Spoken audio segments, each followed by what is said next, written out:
നമസ്കാരം, എല്ലാ കുട്ടികൾക്കും ഗ്രീൻ സാറാണ്. ഫിസിക്സ്, കെമിസ്ട്രി, പ്രാക്ടിക്കൽസ് എല്ലാം നന്നായിട്ട് ചെയ്യുന്നെന്ന് വിചാരിക്കുന്നു. എല്ലാവരും നന്നായിട്ട് ചെയ്യട്ടെ.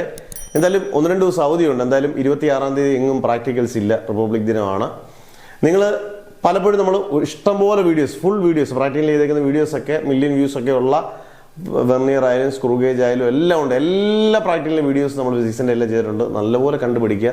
സിമ്പിളായിട്ടുള്ള വീഡിയോസ് ഉണ്ട്. ഗ്രാഫ് വരയ്ക്കുന്നത് എങ്ങനെയാണ്, പല കുട്ടികൾക്കും ഗ്രാഫ് വരയ്ക്കാൻ അറിയത്തില്ല, കാൽക്കുലേഷൻ അറിയത്തില്ല. ഇതെല്ലാം വീഡിയോസ് നിങ്ങളുടെ പ്ലേലിസ്റ്റിനകത്ത്, നമ്മുടെ പ്ലേലിസ്റ്റിനകത്ത്, ഗ്രീൻ ഫിസിക്സിനകത്തുണ്ട്.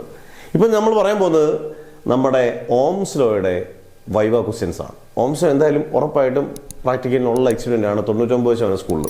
ഇത് ശ്രദ്ധിക്കേണ്ടത് ആദ്യം ഇതിൻ്റെ സർക്യൂട്ട് ഡയഗ്രാം വളരെ ഇമ്പോർട്ടൻ്റ് ആണ്. സർക്യൂട്ട് ഡയഗ്രാം എങ്ങനെയാണ്? ബാറ്ററിയുടെ പോസിറ്റീവിൽ നിന്ന് അമ്മീറ്ററിൻ്റെ പോസിറ്റീവിലോട്ട്, അമ്മീറ്ററിൻ്റെ നെഗറ്റീവിൽ നിന്ന് വോൾട്ട് മീറ്ററിൻ്റെ പോസിറ്റീവിലോട്ട്, വോൾട്ട് മീറ്ററിൻ്റെ നെഗറ്റീവിൽ നിന്ന് റിയോസ്റ്റാറ്റിൻ്റെ മുകളിലോട്ട്, റിയോസ്റ്റാറ്റിൻ്റെ താഴെ നിന്ന് ബാറ്ററിയുടെ നെഗറ്റീവിലോട്ട്. കീ കൊടുത്താലും ഇല്ലെങ്കിലും കുഴപ്പമൊന്നുമില്ല. വോൾട്ട് മീറ്ററിന് എക്രോസ് ആയിട്ട് ഒരു റെസിസ്റ്റൻസ് വയർ കണക്ട് ചെയ്യണം. അത് മറക്കരുത്. വോൾട്ട് മീറ്റർ എക്രോസ് ആയിട്ട് റെസിസ്റ്റൻസ് വയർ കണക്ട് ചെയ്യണം. ടാബിലക്കോളം നിങ്ങൾക്ക് അറിയാം.